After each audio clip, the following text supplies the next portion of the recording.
Saudara sekalian, sekarang kita melihat dunia apologetika itu semakin berkembang pesat, apalagi di era pasca COVID ini. Kita melihat orang begitu mudah melakukan perdebatan lewat media-media sosial, bisa lewat Facebook, lewat YouTube, bahkan sekarang sudah ada TikTok, ramai sekali perdebatan di sana.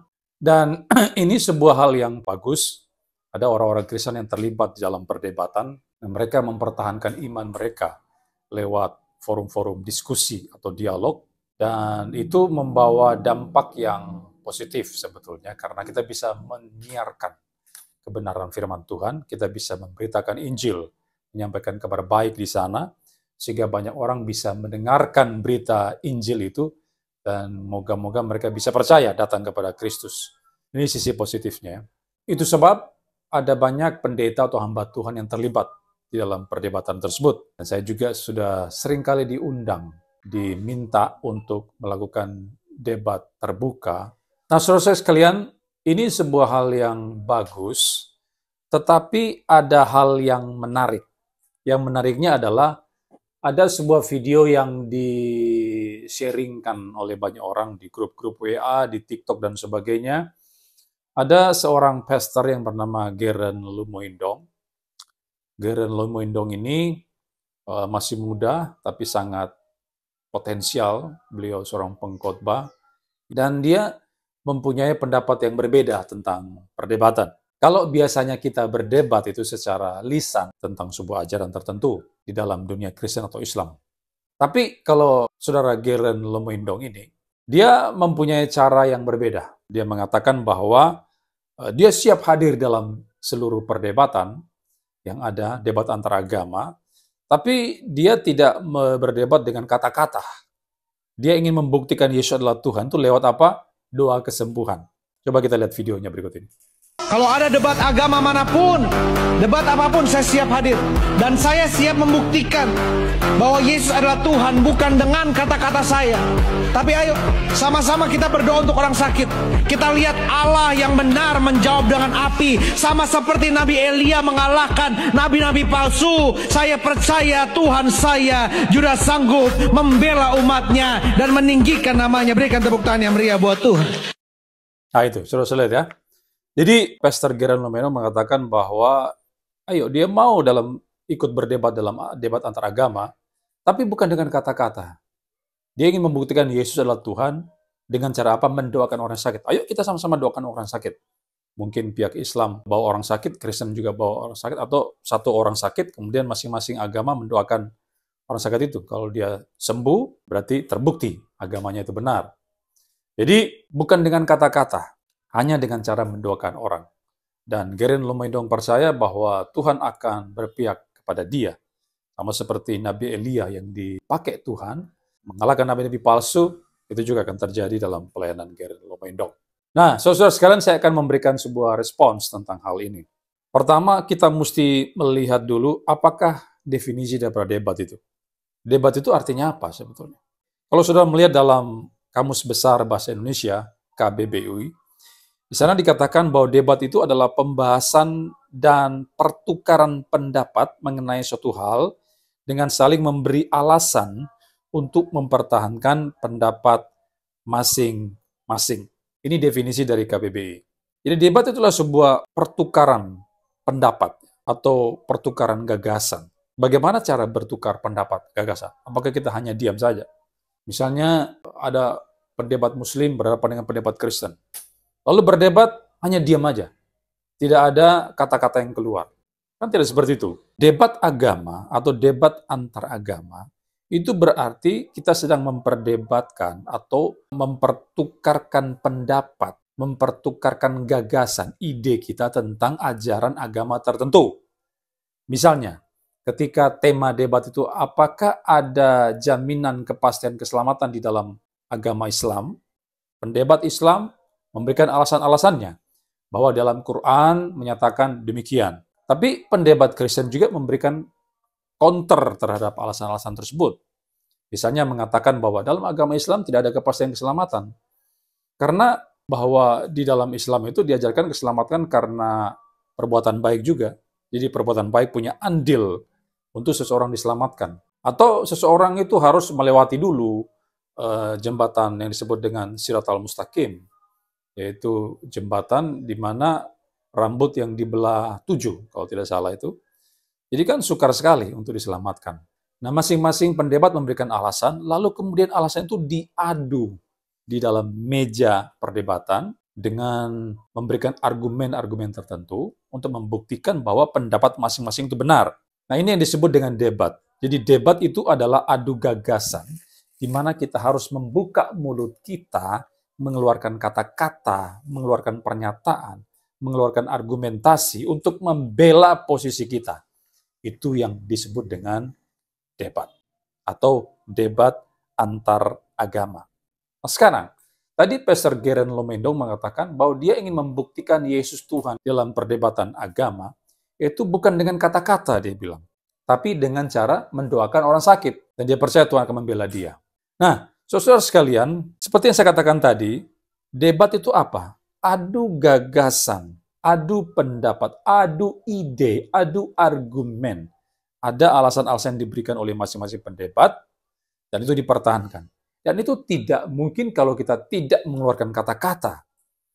Kita harus membuka mulut kita, mengeluarkan kalimat-kalimat dari mulut, baru bisa mempertahankan posisi kita, ajaran kita. Itu sebab R.C. Sproul mendefinisikan apologetika dari kata Yunani apologia, itu berarti sebuah pembelaan verbal, secara lisan. Sekali lagi kita harus membuka mulut kita untuk melakukan pembelaan iman kita. Bukan hanya diam saja. Kalau kita hanya diam, berhadapan dengan apologet Muslim, misalnya kita hanya ada dalam pikiran, oh keselamatan dalam Islam itu seperti ini. Muncul di dalam pikiran kita. Lalu kita biarin itu, kita tidak mau mengeluarkan dalam bentuk kata-kata verbal. Lalu apakah pendebat Muslim itu bisa membaca pikiran kita? Kan tidak bisa. Dia bukan Allah yang Maha Tahu yang bisa mengetahui isi hati pikiran kita. Lalu orang Muslim juga hanya memberikan argumentasi lewat pikiran aja, nggak mau mengeluarkan itu. Apakah kita bisa mengetahui posisi pendebat Muslim itu? Kan tidak bisa. Jadi sekali lagi harus ada kata-kata secara lisan yang harus kita keluarkan, supaya orang lain bisa mengetahui posisi kita seperti apa, supaya kita bisa mengetahui posisi orang lain seperti apa. Jadi saya kira pendapat Geren Lomendong itu salah. Tidak dengan kata-kata, dia bilang. Justru harus dengan kata-kata. Perdebatan itu harus dengan kata-kata. Itu yang pertama. Lalu yang kedua, kalau tantangan seperti itu, dia ingin menantang untuk mendoakan orang sakit. Ayo kita buktikan sama-sama. Kita doakan orang sakit. Siapa yang sembuh? Siapa yang akan dibela oleh Tuhan? Itu bisa membuktikan Yesus adalah Tuhan. Orang lain juga bisa melakukan itu. Agama lain juga bisa melakukan itu. Dukun-dukun juga bisa melakukan itu. Ada seorang ibu yang viral beberapa waktu yang lalu dari Kalimantan, ya, dari suku tertentu di Kalimantan. Dia bisa menyembuhkan orang.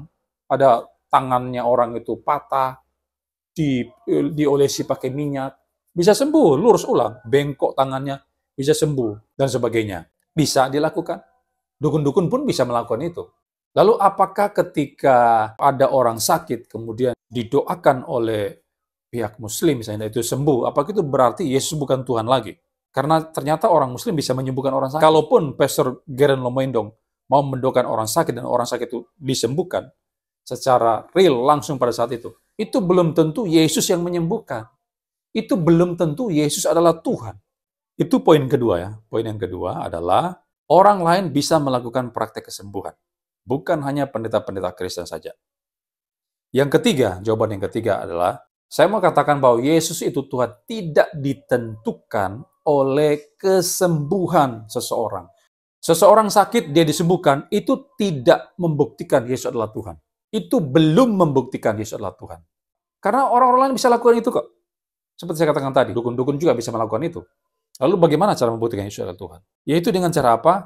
Bagaimana Alkitab menyatakan posisi Yesus. Jadi kita harus kembali lagi ke dalam Alkitab. Yesus adalah Tuhan atau bukan, itu ditentukan oleh firman Allah. Bagaimana kitab suci menyatakan keberadaan Yesus, itu yang harus dipegang dan harus kita share kepada banyak orang. Bukan dengan cara menyembuhkan orang sakit. Misalnya, dalam dunia perdebatan, kalau kita mau berdebat dengan orang Muslim, mereka kan tidak percaya Yesus adalah Tuhan. Bagaimana caranya supaya kita bisa menyatakan Yesus Tuhan? Buka Alkitab, baca Alkitab, dan bagikan teks-teks Alkitab yang menyatakan Yesus adalah Tuhan kepada orang Muslim. Misalnya kita bisa menggunakan Yohanes pasal 1 ayat 1. Pada mulanya adalah firman, firman itu bersama-sama dengan Allah. Firman itu adalah Allah. Konteks menunjukkan firman itu adalah Yesus. Ayat 14 dan seterusnya. Jadi Yesus adalah Allah. Bahkan sejak dia sebelum ada di dunia, dia sudah dinyatakan sebagai Allah. Kita bisa juga menggunakan dalam Yohanes 8 ayat 58. Sebelum Abraham jadi, aku telah ada. Keberadaan Yesus, prainkarnasi, dia membuktikan dia adalah kekal. Itu sebab menyatakan bahwa dia adalah Allah. Yohanes 20:28, Thomas mengatakan Yesus sebagai ya Tuhanku, ya Allahku. Nah, teks-teks itu yang harus kita bagikan kepada orang lain untuk menyatakan bahwa Yesus itu adalah Tuhan. Yesus adalah Allah. Bukan dengan cara kesembuhan ilahi. Menurut saya, keliru apa yang dinyatakan oleh Pastor Geren Lomendong dalam hal ini. Nah, kemudian yang terakhir, apa yang dikatakan oleh atau yang dinyatakan oleh Pastor Geren Lomendong itu memang ciri khas karismatik. Saya tidak bermaksud menyerang teman-teman karismatik, tapi memang itulah penekanan yang diberikan oleh kelompok karismatik dan Pantekosta biasanya. Mereka menekankan pada karunia kesembuhan ilahi. Jadi dalam setiap KKR ada undangan untuk altar call untuk didoakan orang sakit. Saya tidak menolak karunia kesembuhan ilahi. Saya percaya tidak ada karunia-karunia Roh Kudus yang dicatat dalam 1 Korintus pasal 12 dan 14 itu sudah tidak berlaku lagi di zaman sekarang. Saya ada di posisi bahwa semua karunia-karunia Roh Kudus itu tetap ada berlaku di zaman sekarang. Tetapi saya melihat bahwa penekanannya sudah terlalu over, sudah terlalu berlebihan, sehingga menjadi fokus utamanya adalah kesembuhan ilahi.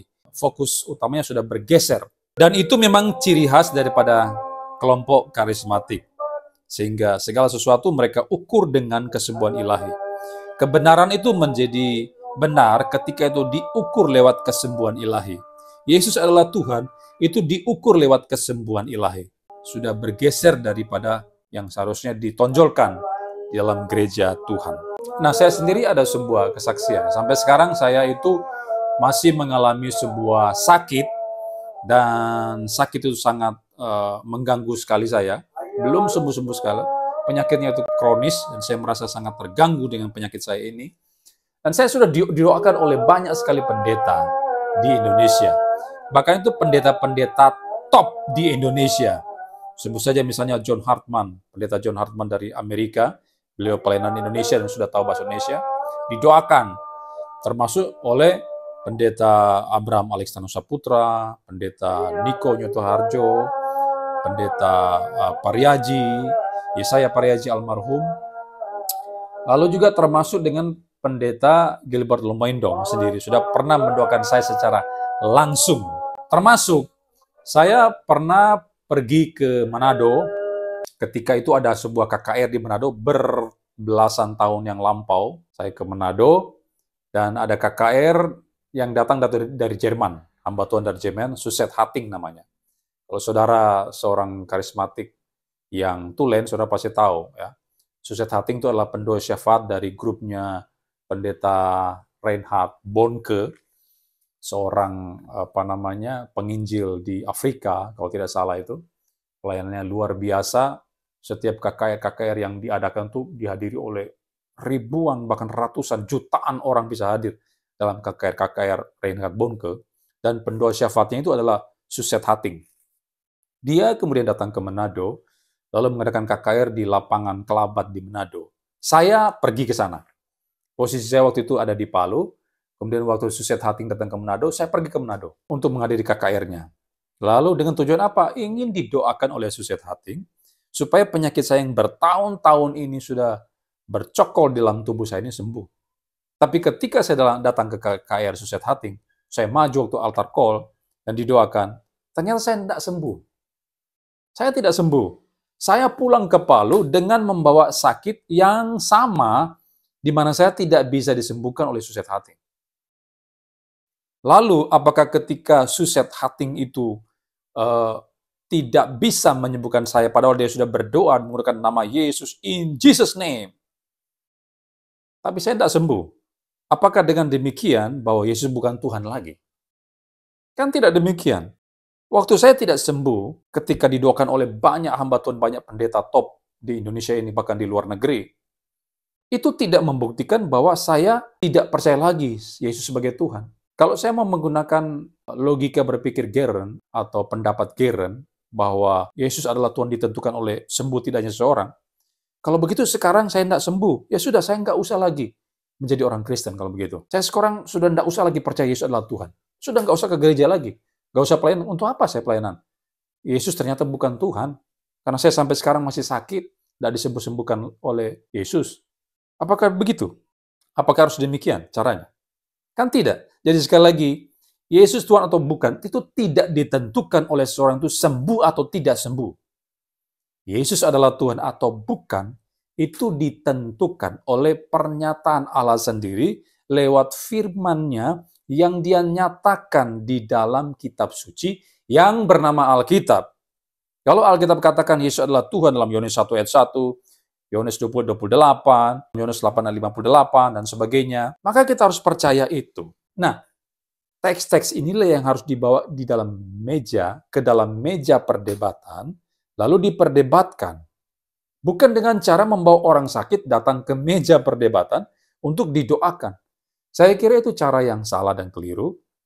Dan sekali lagi, saya tidak heran dengan apa yang dilakukan oleh Geren Lumendong, karena dia memang orang karismatik, dan memang orang karismatik menekankan aspek tersebut. Saya tidak mengatakan semua orang karismatik ya. Sekarang banyak orang karismatik yang bagus, yang sudah mulai sadar tentang hal-hal yang dulu mereka anggap benar, tapi kemudian sekarang mereka mengubah ajaran mereka. Sudah banyak. Ada teman-teman saya karismatik yang bagus dalam hal ini. Tapi, pada umumnya saya melihat orang karismatik memang menekankan hal tersebut. Dan itu merupakan penekanan yang keliru, menurut saya. Yang harus saudara tonjolkan adalah Alkitab, kitab suci ini. Ya. Yesus adalah Tuhan, sekali lagi, ditentukan oleh pernyataan Allah sendiri di dalam kitab suci. Bukan dengan cara mendoakan orang sakit itu. Kenapa? Konsekuensinya akan berbahaya. Saya sendiri, seperti saya katakan tadi, sampai sekarang tidak disembuh-sembuhkan oleh Tuhan. Apakah saya harus keluar dari gereja? Keluar saja saya dari kekristenan, lalu saya jadi orang muslim aja, jadi orang Islam aja. Rasul Paulus sendiri, rasul hebat, besar, menulis kitab terbanyak dalam perjanjian baru, dia tidak disembuhkan ketika ada duri dalam dagingnya itu, dia sudah berseru kepada Tuhan 3 kali, tapi Tuhan tidak menyembuhkan dia.